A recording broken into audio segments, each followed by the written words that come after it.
त्यो पत्र लेखेपछि त यति धेरै विवाद छताछ त्यो पत्र बाहिर आएपछि अब तपाईहरुले थाहा पाउनु भएको छ। मलाई त मानौ म त भिलेनै जस्तो डबल डिलर जस्तो के कति दिनसम्म त त्यही नै चाहिँ चलि नै राख्यो। जबकि मेरो मनसा म पुरै गम्भीरताको साथ तपाईहरुको अगाडि र तपाईहरु मार्फत आम नेपाली जनता मेरो चाहना चाहिँ राष्ट्रिय सहमति बनोस्, सबैको यस्तो विषयमा विवादित भएर विभाजित समाज बन्न नजाओस्।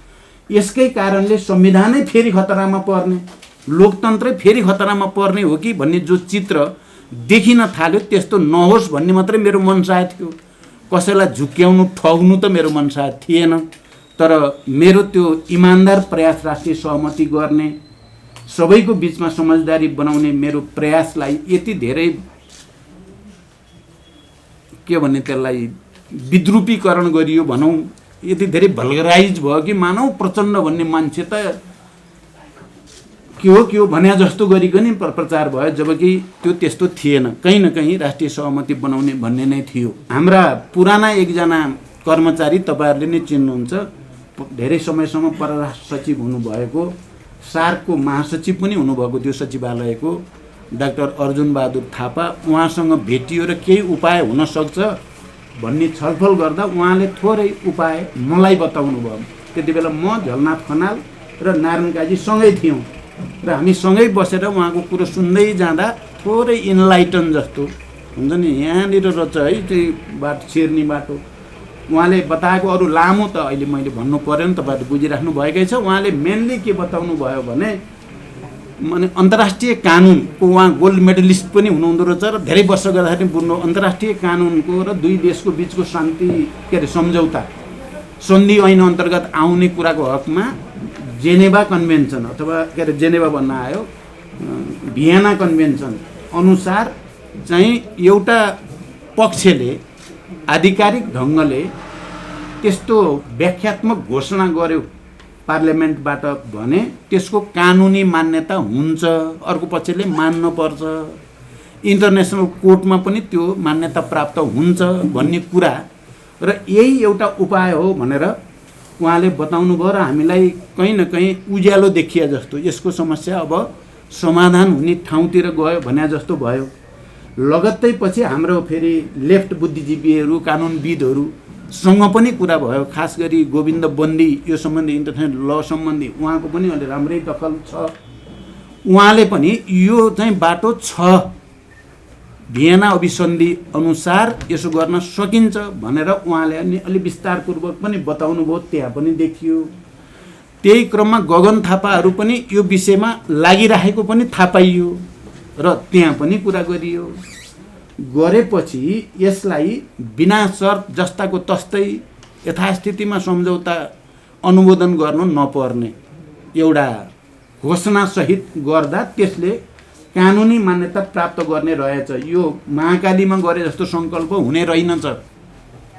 यहाँ कतिले महाकाली जस्तै हो यो, केही नै होइन भन्ने छन्, त्यो होइन रहेछ भन्ने भएर यहाँ मलाई एकजना चाहिँ विद्वान चाहिँ कानुन व्यवसायी भनौं या चाहिँ अधिवक्ताले मलाई एउटा चिठी दिनुभयो र यसले मेरो लागि चाहिँ निकै ठुलो मनोबल यसले दियो मलाई। यो तपाईहरुले चिन्नु पनि हुन्छ, के अरे डाक्टर सूर्य प्रसाद सुवेदी भन्ने जो लन्डनमा बस्नुहुन्छ र ख्यातिप्राप्त अन्तर्राष्ट्रिय लयरको रूपमा हुनुहुन्छ। उहाँ इन्टरनेसनल लकै उहाँ चाहिँ एउटा विद्वान हो, चाहिँ स्थापित व्यक्तित्व हो जसलाई विश्वका विभिन्न देशले बोलाउँछन्। उहाँलाई एउटा नेपालीको छोरा भए पनि उहाँ ख्यातिप्राप्त हुनुहुन्छ। उहाँले मलाई सुझावको रूपमा मेरै नाममा चिठी लेख्नु भएको छ, यो कन्फिडेन्शियल भनेर। यो चिठी छ तपाईको 4 पेजको र यो 4 पेजको चिठीले चाहिँ पुरै कन्फिडेन्स दिन्छ कि यो एमसीसीलाई यथास्थितिमा पारित नगर्ने कानुनी अन्तर्राष्ट्रिय रूपले मान्यता प्राप्त कानुनी बाटो छ्याङ्ग पार्नु भएको छ उहाँले। यो छ, यसो गर्यो भने चाहिँ मतलब अर्को पक्षले पनि मान्न पर्छ, एक्सेप्ट गर्नुपर्ने हुन्छ। गरेन भने स्वतः खारेज हुने ठाउँमा पुग्छ, त्यो प्रोजेक्टै खारेज हुने ठाउँमा पुग्छ भन्ने कुरालाई उहाँले कानुनी रूपले, यो पोलिटिकल भन्दा नि कानुनी रूपले त्यो कुरा क्लियर गरेपछि अनि हाम्रो मेरो चाहिँ कम्तीमा पनि मैले जसले परोदेखि अलिअलि बाहेक केही छ कि पार्लियामेन्टबाट प्रस्ताव पास गरेर भन्नेवाला परेमा पहिलो अहिले रामचन्द्र पौडेलले हिजो पनि भन्नुभयो हाम्रो गठबन्धनको बैठकमा तपाईँले हो नि यो सुरु गरे त भन्नुभयो हो त म त राष्ट्रिय सहमति बनाउने कसरी होला भन्ने चिन्ता हो सबै चिज उल्टिने हो कि भन्ने चिन्ताले हो भने मैले र यो भएपछि हाम्रो पार्टीको चाहिँ लिडरसिपका चाहिँ सिनियर लिडरहरूको बैठकमा मैले यी सबै तर्कको आधारमा अब दायाँ बायाँ गर्न हुँदैन, देशलाई दुर्घटनामा जान दिन हुँदैन। अब हामीले एउटा इन्टरप्रिटेटिभ चाहिँ डिक्लेरेसन अथवा व्याख्यात्मक घोषणा सहित एमसिसीमा जोडेर एकैचोटि पारित गरियो भने त्यो त्यसको अङ्ग बन्छ। त्यही बिचमा फेरि केही साथीहरूले अमेरिकन दूतावासमा गएर कुरा पनि गर्नुभयो, यो एक्सेप्ट हुनसक्छ भन्ने सङ्केत पनि आयो। त्यो सङ्केत आइसकेपछि र यसको सबै चाहिँ लिगल चाहिँ परिस्थितिहरूको चाहिँ विचार गरिसकेपछि हाम्रो पार्टीमा हामीले यसलाई अब यो घोषणासहित पारित गरिदिनुपर्छ भन्ने निर्णय गरी हिजो यो पारित भएपछि म निकै खुसी छु। देश दुर्घटनाबाट बच्यो, संविधान बच्यो, गठबन्धन बच्ने कुरा त त्यति ठुलो मान्दिनँ म चाहिँ। संविधानै किनभने पोहोर साल त हामी त्यही हो नि, अब त्यही प्रवृत्तिहरू एक ठाउँमा जाने स्थिति बन्यो भने त अप्ठ्यारो आउँछ। त्यसबाट बचेको छ र यसले कानुनी र वैधानिक बाटो प्राप्त गरेको छ। यो विशुद्ध हामीले पहिला गरेको आफ्नो सङ्कल्प मात्रै होइन, यो इन्टरनेसनल लद्वारा इस्टाब्लिस भएको प्रक्रिया र मान्यता हो। अहिले कतिपय साथीहरूलाई होइन यो कागजको खस्तो हो, यसको केही अर्थै छैन, यो ठगपत्र हो के भन्छन्, निकै ठुलो भ्रम छर्छन्। मैले भने कि तपाईँहरू दुवै पक्षको पहिले नै विदाउट रिजर्भेसन यो एमसिसी पास गर्ने, बिना शर्त पास गर्ने भन्ने हो। तपाईँहरू दुईजना मिलेर पास गर्नुभयो भने हामी अलिकति विमतिवाला पऱ्यौँ, बिना परिमार्जन बिना संशोधन हुँदैन भन्नेवाला हामी पऱ्यौँ। हामीलाई त्यही भन्न दिनुहोस्, तपाईँहरू मिलेको चाहिँ मिलेर पास गर्नुहोस्, यसले के फरक पर्छ भन्ने प्रस्ताव थियो मेरो। एउटा कुरा के भएको थियो गठबन्धनभित्र र प्रधानमन्त्रीजीसँग भने अब यहाँ त हाम्रो विमति रहिराखेकै छ एमसिसी बारे, त्यसकारण हामीले एउटा शब्द त्यहाँ प्रधानमन्त्रीजीले र मैले प्रयोग गरेका थियौँ र त्यसमा भएको थियो एग्री टु डिसएग्री गरौँ, गठबन्धन पनि नतोडौँ, तपाईँहरू विपक्षमै मत हाल्नु त विपक्षमा मत हाल्ने भनेका थियौँ हामीले। तपाईँहरू विपक्षमै हाल्नुहोस्, हामी पक्षमा हाल्छौँ, जिते ठिकै छ, हारे पनि ठिकै छ, गठबन्धन चाहिँ नतोड्ने भन्ने एउटा जेन्टलम्यान एग्रिमेन्ट जस्तो भयो। शब्द प्रयोग गर्यो एग्री टु डिसएग्री, असहमत हुन सहमत हुने भन्ने गरेर उठियो। तर यो चिज त्यति सजिलो थिएन, त्यति सजिलो थिएन। एक दुई दिन त हामीले त्यसलाई प्र्याक्टिस गर्न सकिन्छ कि भनेर कोसिस गरियो। मैले कुनै न कुनै प्रस्ताव पार्लियामेन्टबाट पारित गरेर यसलाई परिमार्जन भनौँ या यसलाई स्पष्ट पार्ने गरी जान सकियो भने समस्या समाधान हुन्छ कि भने। तर त्यति बेला अहिलेका प्रधानमन्त्री शेरबहादुर देउबा प्रतिपक्षको नेता हुनुहुन्थ्यो, उहाँले चाहिँ यसलाई चाहिँ पारित गर्दा राम्रो हुन्छ भन्दाखेरि मैले कुनै प्रस्ताव पार्लियामेन्टबाट पारित गरेपछि चाहिँ त्यसले सहज हुन्छ कि भन्ने कुरा मैले गर्दा ल ठिक छ भनेर उहाँ सहमत हुनुभएको थियो। उहाँ प्रतिपक्षको नेता हुनुहुन्थ्यो। मैले त्यो कुरा राख्दा उहाँले ठिक छ ल सङ्कल्प भनौँ या अर्को केही भनौँ, एउटा प्रस्ताव पार्लियामेन्टबाट पारित गरौँ र एमसिसीलाई त्यसैसँगै एकैचोटि पारित गरौँ भन्ने कुरा त्यति बेला भयो।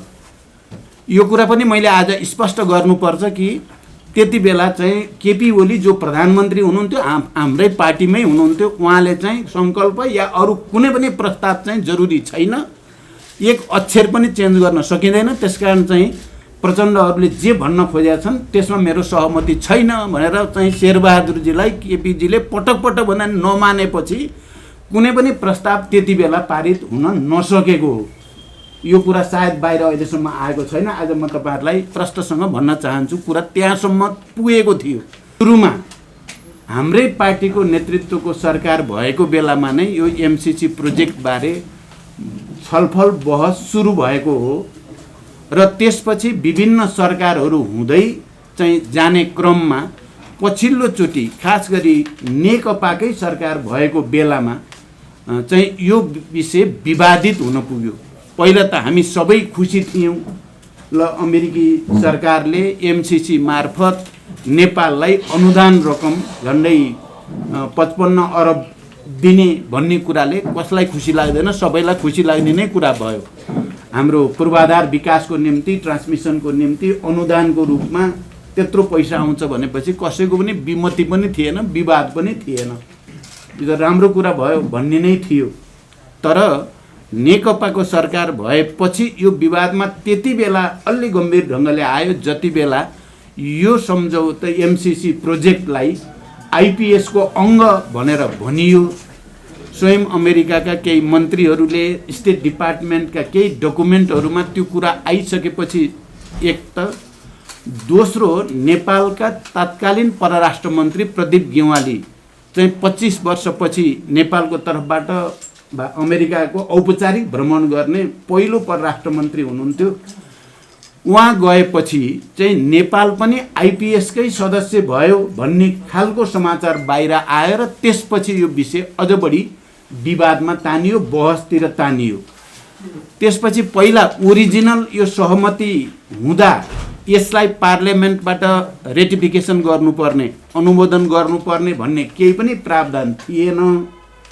2019 मा गएर चाहिँ नेपाल कम्युनिस्ट पार्टीकै सरकार भएको बेलामा रेटिफिकेसन गर्ने भन्ने भएपछि र यसलाई कानुनी हैसियत दिने भनेपछि र त्यसपछि यो अझ बढी विवादित हुन पुग्यो र बहस अगाडि बढ्यो।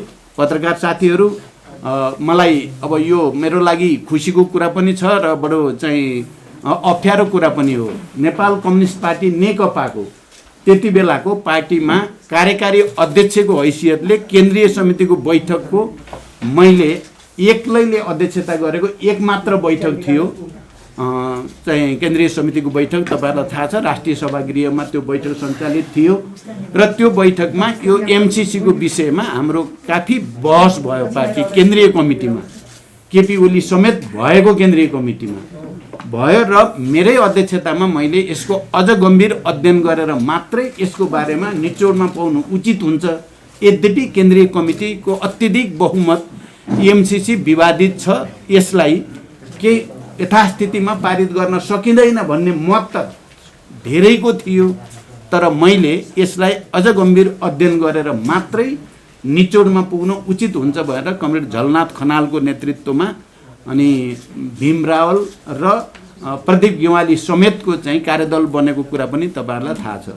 म यसकारण मैले यसलाई अलि बढी जोड दिन्छु कि मेरै अध्यक्षतामा बसेको केन्द्रीय कमिटीको बैठकले यो बारेमा पार्टीमा बहस गरायो र यसको बारेमा समुचित निष्कर्षमा पुग्नको लागि भनेर कार्यदल बन्यो र कार्यदलले आफ्नो ढङ्गले अध्ययन गरेर जो निचोड दियो त्यो निचोड यो एमसिसी प्रोजेक्टलाई खारेज गर्ने भन्ने त थिएन, होइन, तपाईँहरूले थाहा पाइसक्नु भएकै होला। तर यसमा केही विषयहरू चाहिँ अलिक गम्भीर प्रकृतिका छन्। त्यसकारण यो आइपिएससँग सम्बन्धित कुरा, नेपालको संविधान र एमसिसी कानुनसँग सम्बन्धित कुरा, नेपालको जमिन र अन्य चाहिँ प्राकृतिक साधन स्रोतको स्वामित्वसँग सम्बन्धित कुरा, अनि त्यसमा काम गर्ने अफिसियलसँग सम्बन्धित कुरा, यी केही चाहिँ यस्ता विषय छन् जुन विषयमा चाहिँ परिमार्जन या संशोधन नगरिकन चाहिँ पास गरियो भने यो नेपालको राष्ट्रिय हितमाथि चाहिँ आघात हुन्छ भन्ने सुझाव सहितको प्रतिवेदन त्यो दिएपछि चाहिँ विवाद नयाँ चरणमा प्रवेश गर्यो। त्यति बेला नेकपा भित्रै पनि हामी सचिवालयमा भएका, केन्द्रीय कमिटीमा भएका अत्यधिक बहुमत यसलाई परिमार्जन र संशोधन नगरी पारित गर्न हुँदैन भन्नेमा पर्यौँ। प्रधानमन्त्री केपी ओली चाहिँ फेरि एज इट इज नै पारित गर्नुपर्छ भन्नेमा पर्नुभयो। उहाँ धेरै ठुलो अल्पमतमा हुनुहुन्थ्यो त्यति बेला। 7 जनाको चाहिँ 9 जनाको सचिवालय थियो त्यति बेला नेतृत्वको टिम, त्यसमध्ये 7 जना चाहिँ यसलाई परिमार्जन र संशोधन गरेर मात्रै पारित गर्नुपर्छ भन्नेमा थियौँ हामी। केपीजी र अर्को एकजना मात्रै, अहिले म नाम लिन चाहन्न, उहाँहरू चाहिँ होइन जसरी पनि पारित गर्नुपर्छ भन्ने थियो। र यो बहस नेकपा भित्र पनि चल्यो, बाहिर समाजमा नै चल्यो, राजनीतिक दलहरूमा चल्यो, सबैतिर चलिरहेको बेलामा पहिलोचोटि मैले नै के एउटा कुनै प्रस्ताव हाम्रो पार्लियामेन्टबाट पारित गरेर सङ्कल्प भनौँ या अर्को कुनै नाम दिएको प्रस्ताव चाहिँ पारित गर्यो भने चाहिँ त्यसपछि एमसिसी प्रोजेक्टलाई अगाडि बढाउन सहज हुन्छ कि भनेर पहिला विचार राखेको मैले हो।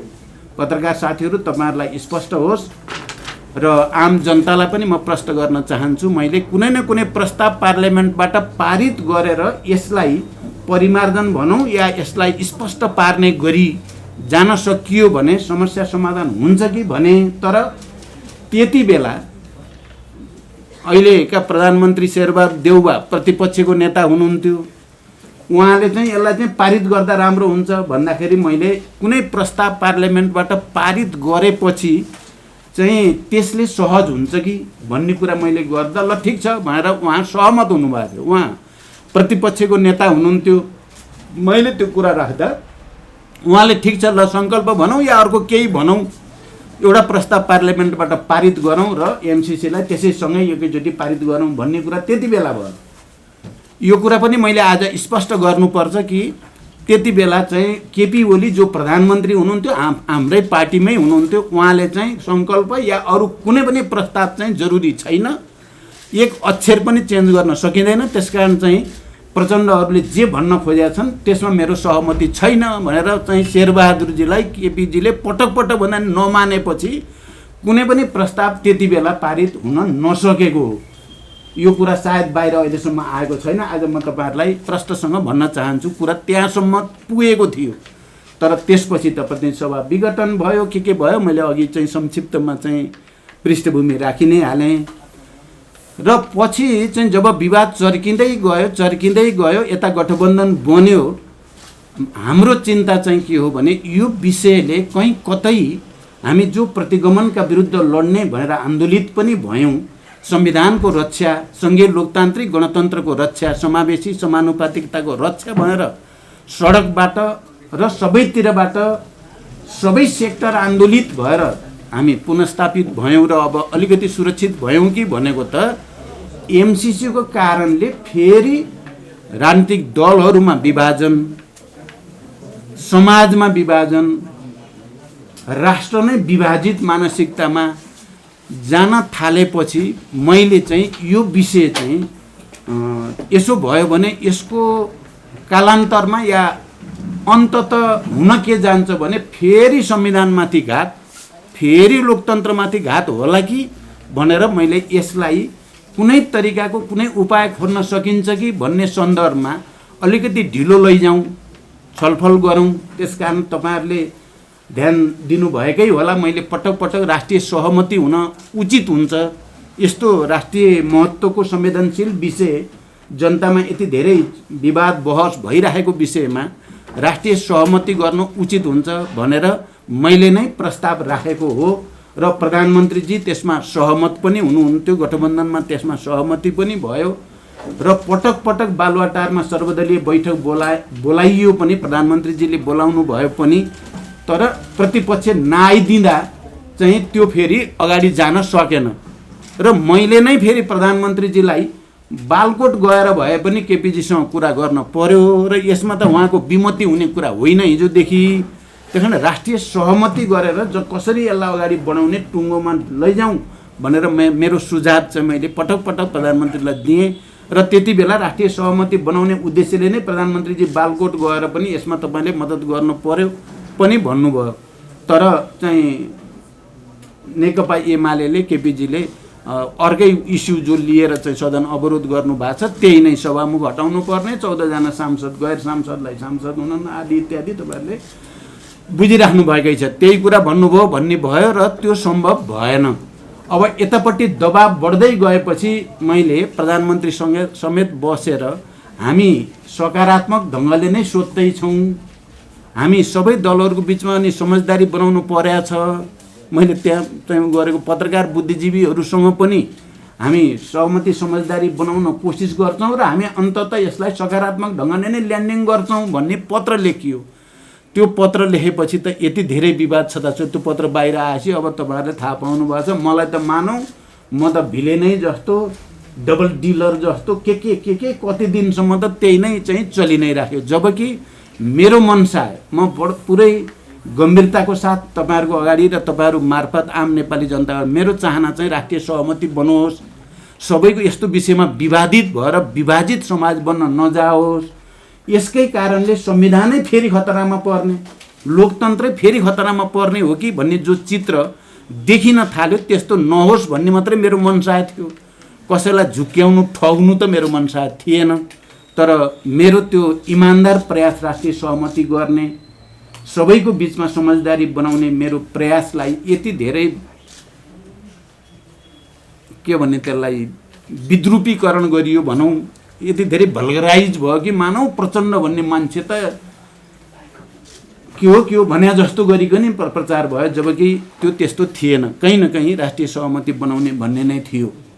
पछि तपाईँले यो पनि देख्नु, त्यो सहमति बनाउने उद्देश्यको साथमै प्रधानमन्त्री म र केपी ओली बालुवाटारमा एउटा बैठक, किनकि केपी ओली माधव भएको ठाउँमा आउनै नचाहने, अनि मैले पहिल्यै माधवजीसँग कुरा गरेर अब तपाईँलाई त उहाँले चाहिँ अब भएपछि उपस्थितै हुनुहुन्न, त्यसो भएर तपाईँ चाहिँ हाम्रो कुरो मिलेकै छ, हामी कुरा गर्छौँ भनेर उहाँ समेतको सहमति लिएर अनि हामी बालुवाटारमा बैठक बस्यौँ। र मैले के भने यो अब एमसिसी जटिल हुँदै गयो, हुँदा यसले गर्दा राष्ट्रिय हाम्रो एकता नै खलबलिएला जस्तो राजनीतिक दल है।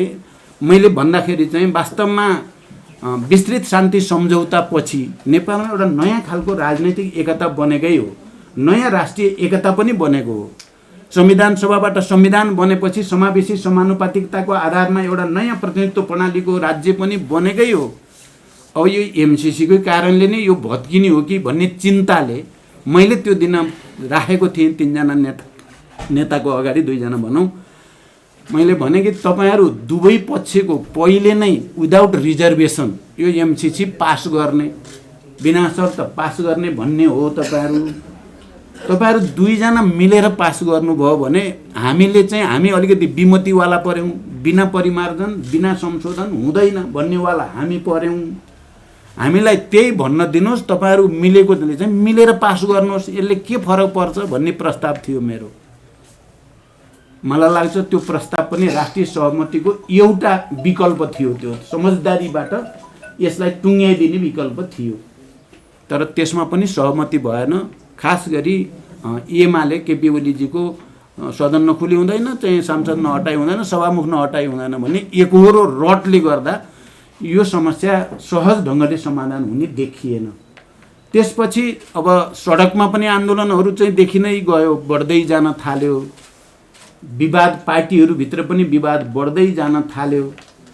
र अन्तिमतिर आउँदा मैले अब यसलाई टुङ्ग्याउनतिर लाग्दैछु, अन्तिमतिर आउँदा मेरो चाहिँ दिमागमा त के हुने भयो, मैले के चित्र देख्न थालेँ भने यो विषयलाई हामीले ठिक ढङ्गले ह्यान्डल गरिएन भने शान्ति सम्झौता पनि दुर्घटनामा पर्ने चित्र देखेँ मैले। धेरै ठुलो कुरा हो यो। शान्ति सम्झौताका बाँकी काम जो पुरा गर्नु छ हामीले, त्यो नै दुर्घटनामा पर्ने खतरा, संविधान त डिरेल हुने खतरा, यो सरकार जाने अर्को सरकार आउने मात्रै हुने देखिएन। यो गठबन्धन टुट्यो भने सरकार एउटा थियो अर्को आयो मात्रै हुने देखिएन। धेरै चिज उल्टिने खतरा देखियो। त्यसो भएपछि हामीले भन्यो, हामीले त पोजिसन पहिला एउटा कुरा के भएको थियो गठबन्धनभित्र र प्रधानमन्त्रीजीसँग भने अब यहाँ त हाम्रो विमति रहिराखेकै छ एमसिसी बारे, त्यसकारण हामीले एउटा शब्द त्यहाँ प्रधानमन्त्रीजीले र मैले प्रयोग गरेका थियौँ र त्यसमा भएको थियो एग्री टु डिसएग्री गरौँ, गठबन्धन पनि नतोडौँ, तपाईँहरू विपक्षमै मत हाल्नु, त विपक्षमा मत हाल्ने भनेका थियौँ हामीले, तपाईँहरू विपक्षमै हाल्नुहोस् हामी पक्षमा हाल्छौँ, जिते ठिकै छ, हारे पनि ठिकै छ, गठबन्धन चाहिँ नतोड्ने भन्ने एउटा जेन्टलम्यान एग्रिमेन्ट जस्तो भयो। शब्द प्रयोग गर्यो एग्री टु डिसएग्री, असहमत हुन सहमत हुने भन्ने गरेर उठियो। तर यो चिज त्यति सजिलो थिएन, यो चिज त्यति सजिलो थिएन। एक दुई दिन त हामीले त्यसलाई प्र्याक्टिस गर्न सकिन्छ कि भनेर कोसिस गरियो, तर त्यस्तो भएन। बरु अब फेरि त्यो कता अगाडि बढ्यो भने गठबन्धन तोड्ने, अर्को समीकरण बनाउने, सरकार बदल्ने आदि इत्यादितिर चाहिँ अगाडि बढ्न थाल्यो। बढेपछि चाहिँ यो त फेरि चिन्ताको विषय, फेरि उही पुरानो ठाउँमा जाने खतरा आइसकेपछि हाम्रो पार्टीमा भएका छलफलहरूमा मैले प्रस्ताव राखेँ कि उपाय खोज्नुपर्छ है, हामीले एकहोरो चाहिँ भनेर सम्पूर्ण यो प्रक्रियालाई दुर्घटनामा जाने खतरातिर धकेल्न सकिँदैन। सकारात्मक केही उपाय छ भने हामीले त्यतापट्टि सोच्नुपर्छ भनेर मेरो दिमाग अब कहाँ गयो। अघिको कुरालाई यहाँहरूले सम्झिनु भयो होला। एउटा प्रस्ताव पारित गरौँ पार्लियामेन्टबाट भन्ने मैले पोहोर सालै जे भनेको थिएँ, मेरो क्लिक अब त्यहाँ भयो। यतापट्टि एउटा प्रस्ताव केही हुन्छ कि भन्ने भयो। यही क्रममा चाहिँ हाम्रा पुराना एकजना कर्मचारी, तपाईँहरूले नै चिन्नुहुन्छ, धेरै समयसम्म परराष्ट्र सचिव हुनुभएको, सार्कको महासचिव पनि हुनुभएको थियो सचिवालयको, डाक्टर अर्जुन बहादुर थापा, उहाँसँग भेटियो र केही उपाय हुनसक्छ भन्ने छलफल गर्दा उहाँले थोरै उपाय मलाई बताउनु भयो। त्यति बेला म, झलनाथ खनाल र नारायण काजी सँगै थियौँ र हामी सँगै बसेर उहाँको कुरो सुन्दै जाँदा थोरै इन्लाइटन जस्तो हुन्छ नि, यहाँनिर रहेछ है चाहिँ बाटो, छिर्ने बाटो।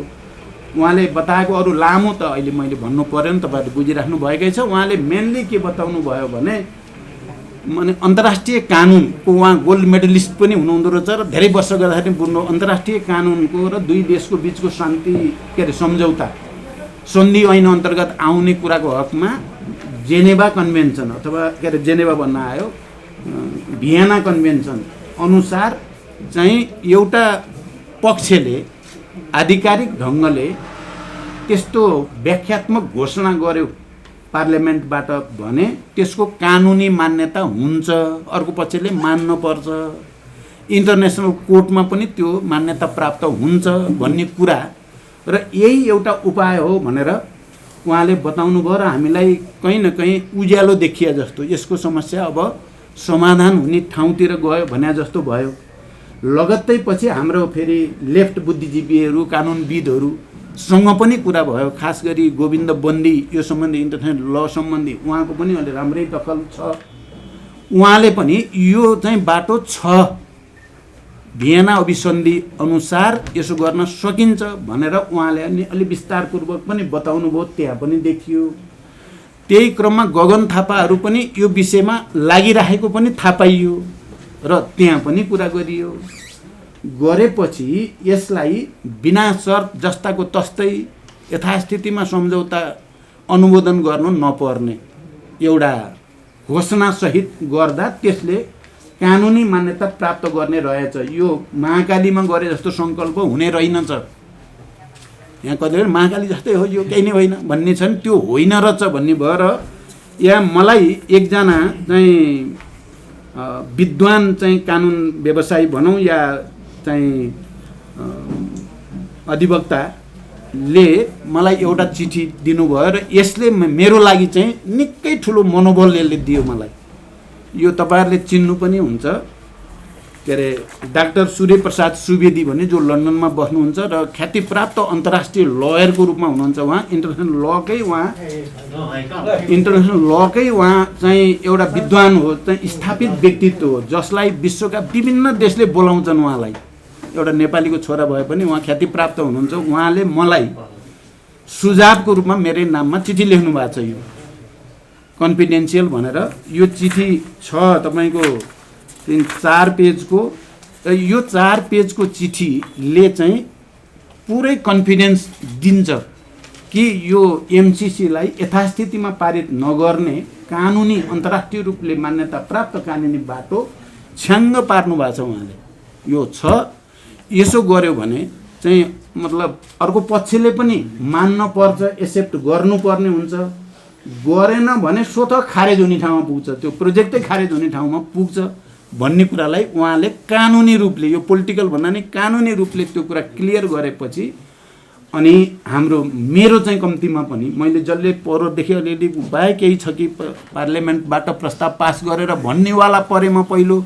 अहिले रामचन्द्र पौडेलले हिजो पनि भन्नुभयो हाम्रो गठबन्धनको बैठकमा, तपाईँले हो नि यो सुरु गरे त भन्नुभयो। हो त, म त राष्ट्रिय सहमति बनाउने कसरी होला भन्ने चिन्ता हो, सबै चिज उल्टिने हो कि भन्ने चिन्ताले हो भने मैले। र यो भएपछि हाम्रो पार्टीको चाहिँ लिडरसिपका चाहिँ सिनियर लिडरहरूको बैठकमा मैले यी सबै तर्कको आधारमा अब दायाँ बायाँ गर्न हुँदैन, देशलाई दुर्घटनामा जान दिन हुँदैन। अब हामीले एउटा इन्टरप्रिटेटिभ चाहिँ डिक्लेरेसन अथवा व्याख्यात्मक घोषणा सहित एमसिसीमा जोडेर एकैचोटि पारित गरियो भने त्यो त्यसको अङ्ग बन्छ। त्यही बिचमा फेरि केही साथीहरूले अमेरिकन दूतावासमा गएर कुरा पनि गर्नुभयो। यो एक्सेप्ट हुनसक्छ भन्ने सङ्केत पनि आयो। त्यो सङ्केत आइसकेपछि र यसको सबै चाहिँ लिगल चाहिँ परिस्थितिहरूको चाहिँ विचार गरिसकेपछि हाम्रो पार्टीमा हामीले यसलाई अब यो घोषणासहित पारित गरिदिनुपर्छ भन्ने निर्णय गरियो। यद्यपि केही साथीहरूको विमति रह्यो, तपाईँहरूले थाहा पाइराख्नु भएकै छ। त्यसपछि तुरन्तै गठबन्धनको बैठक बसियो र हिजो बेलुकासम्म आउँदा यो पारित भयो। र मलाई चाहिँ र हाम्रो पार्टीलाई, किनकि म शान्ति सम्झौताको एउटा हस्ताक्षरकर्ता हुनुको नाताले संविधान सभाबाट संविधान बनाउन धेरै नै मेहनत गर्ने एउटा पात्र हुनुको नाताले पनि संविधान बनिसकेपछि निर्वाचन गराउन तराई मधेसदेखि सबैलाई चाहिँ एक ठाउँमा ल्याउन धेरै मेहनत गरेको पात्र हुनुको पार्टी हुनुको नाताले र अहिले फेरि राष्ट्रिय सहमति भत्किन्छ कि भन्ने चिन्ताको साथ मैले कहिले चिठी लेखेर हुन्छ कि कहिले के गरेर हुन्छ कि भनेर भन्दै गरेको नाताले पनि हिजो यो पारित भएपछि म निकै खुसी छु। देश दुर्घटनाबाट बच्यो, संविधान बच्यो, गठबन्धन बच्ने कुरा त त्यति ठुलो मान्दिनँ म चाहिँ। संविधानै, किनभने पोहोर साल त हामी त्यही हो नि, अब त्यही प्रवृत्तिहरू एक ठाउँमा जाने स्थिति बन्यो भने त अप्ठ्यारो आउँछ। त्यसबाट बचेको छ र यसले कानुनी र वैधानिक बाटो प्राप्त गरेको छ। यो विशुद्ध हामीले पहिला गरेको आफ्नो सङ्कल्प मात्रै होइन, यो इन्टरनेसनल लद्वारा इस्टाब्लिस भएको प्रक्रिया र मान्यता हो। अहिले कतिपय साथीहरूलाई होइन यो कागजको खोस्तो हो, यसको केही अर्थै छैन, यो ठगपत्र हो के भन्छन्, निकै ठुलो भ्रम छर्छन्। हामी सबैले गर्व गर्नुपर्छ, राष्ट्र फेरि एकताबद्ध भएको छ, राजनीतिक दलहरू फेरि एक ठाउँमा उभिएका छन्, नेपाली समाज विभाजित हुनबाट बचेको छ र विकास निर्माणको निम्ति आएको परियोजनालाई हामीले हिजो 12 बुँदे जो चाहिँ घोषणा गरेका छौँ त्यसले आर्थिक परियोजनाको रूपमा विकासलाई पनि निकास दिएको छ। हाम्रो राष्ट्रिय सार्वभौमिकता, हाम्रो भौगोलिक अखण्डता, हाम्रो असंलग्न नीति, हाम्रो संविधान, हाम्रो कानुन, हाम्रो सेक्युरिटी सिस्टमलाई पनि राम्रैसँग हाम्रो स्वतन्त्र अडान चाहिँ हिजोबाट स्थापित भएको छ। यसमा हामी सबैले यसलाई सकारात्मक ढङ्गले हेर्नु, सकारात्मक ढङ्गले स्थापित गर्न जरुरी छ भनेर म भन्न चाहन्छु। धन्यवाद। मैले राख्ने कुरा अलि लामो भयो क्यारे, मैले सकेँ। अध्यक्षज्यू, अब यहाँले अलि भर्खरै भनेअनुसार यो प्रतिनिधि सभाबाट पास हुनु, अनुमोदन हुनु अगाडि अमेरिकन एम्बेसीसम्म पुगेर त्यहाँबाट ओके भइसकेपछि बल्ल त्यो ड्राफ्ट आएको भन्ने आशय बुझ्न सकिन्छ? त्यस्तो पनि होइन। यो त मैले भने नि, त्यहाँ जानुभन्दा, अमेरिकन दूतावासमा जानुभन्दा अगाडि नै यी डकुमेन्टहरू म कहाँ आइपुगेका थिए र मैले आफ्नो ढङ्गले स्वतन्त्र निर्णय गरेको हो। गरेपछि यसलाई अमेरिकाले पनि एक्सेप्ट गरिदियो भने राम्रो कुरा हुन्छ भनेर पछि गइया हो र त्यसलाई अमेरिकाको पनि सकारात्मक आएपछि त झन् राम्रो कुरा भयो। भनेपछि अब तपाईँको पार्टीको देव गुरुङहरू, नारायण श्रेष्ठज्यूहरूले जुन प्रतिक्रिया जनाइराख्नु भएको छ यस सम्बन्धमा तपाईँको भनाइ के छ? देव गुरुङजीको अहिले त्यस्तो केही नेगेटिभ छैन।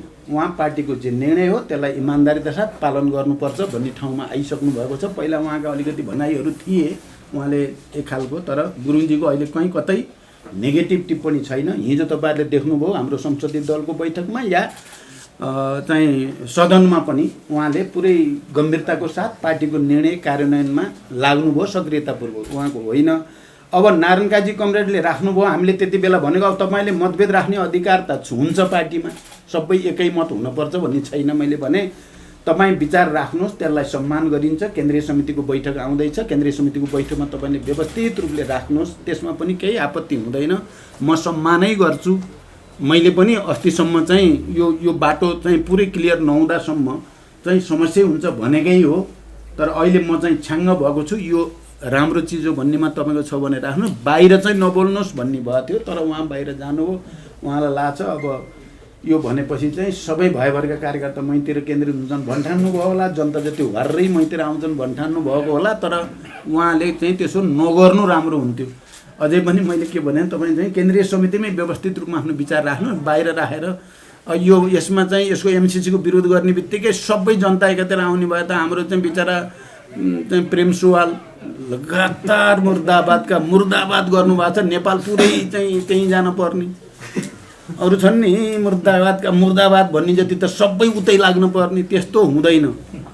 महाकालीमा बिचरा चाहिँ राष्ट्रघात भयो भनेर वामदेवजी पुरा चाहिँ केन्द्रीय समितिको त्यति बेला एमालेको केन्द्रीय समितिको झन्डै आधा केन्द्रीय लिडरहरू लिएर जानुभयो, भोट आउने बेलामा 0, एउटा नि जित्नु भएन। त्यही कारण कोही सेन्टिमेन्टमा आउनुपर्ने आवश्यकता छैन भन्ने हो मेरो।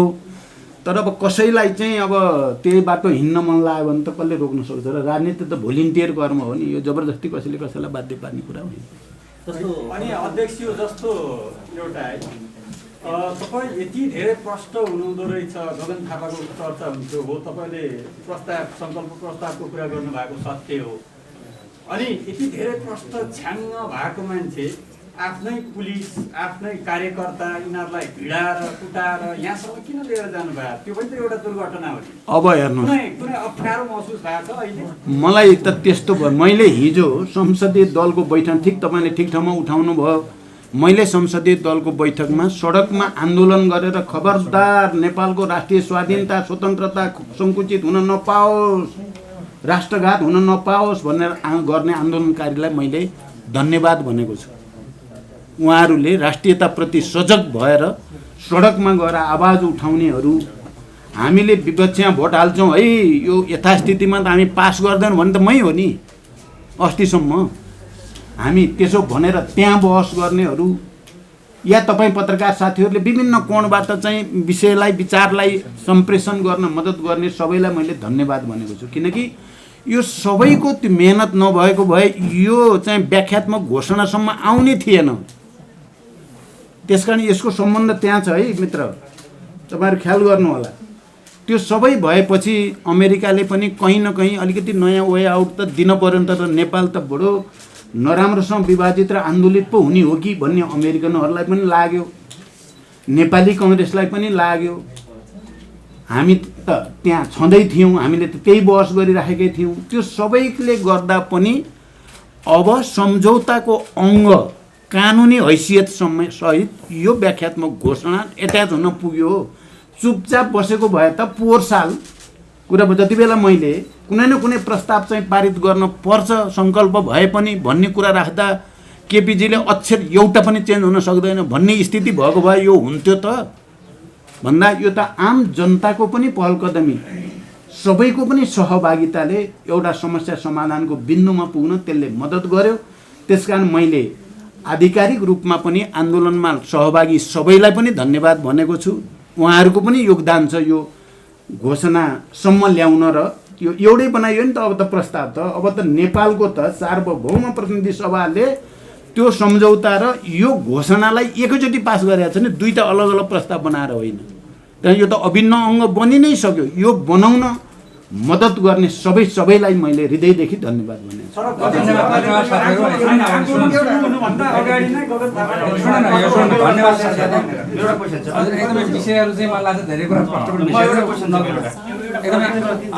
भियेना कन्भेन्सनमा अमेरिकाले हस्ताक्षर गरेको छैन, अमेरिकाले हस्ताक्षर चाहिँ गरेको छ, अमेरिकन कङ्ग्रेसले पास गरेको छैन मात्रै हो। भियेना कन्भेन्सन हस्ताक्षर गरेको छैन भन्ने सत्य होइन।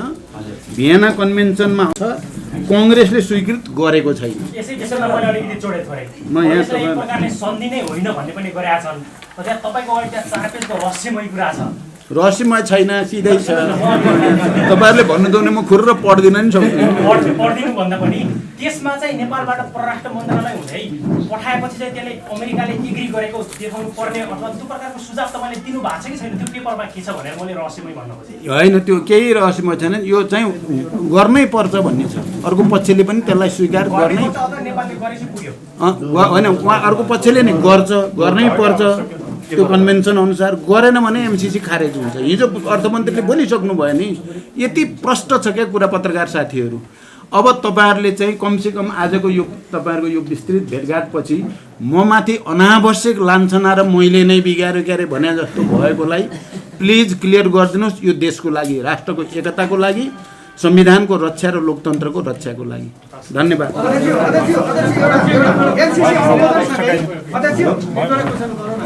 एमसिसी अनुमोदनसँगै विप्लव समूहको फरक धार निस्किरहेको छ। यसले भविष्यमा त्यस्तो दुर्घटना हुने सम्भावना छ कि छैन? यसलाई यहाँले कसरी ट्याकल गर्नुहुन्छ? उहाँहरू पनि शान्ति प्रक्रियामा आइ नै सक्नु भएको छ। उहाँहरूसँग भएका हिजो केपी ओलीजीले गरेका सम्झौता अनुसार उहाँहरूलाई चाहिँ उन्मुक्ति दिने सबै कुरा गर्नुपर्छ। उहाँले आफ्नो मत राखे पनि शान्तिपूर्ण र वैधानिक ढङ्गले नै जाने कुरा भएको हुनाले समस्या हुँदैन भन्ने लाग्छ। आज हामी एकदम अनौपचारिक ढङ्गले कुरा गर्न आएका थियौँ। धेरै चाहिँ साथीहरूले चाहिँ आइदिनु हो, राम्रो हो, यसको लागि धन्यवाद दिँदै अब यही सघौँ।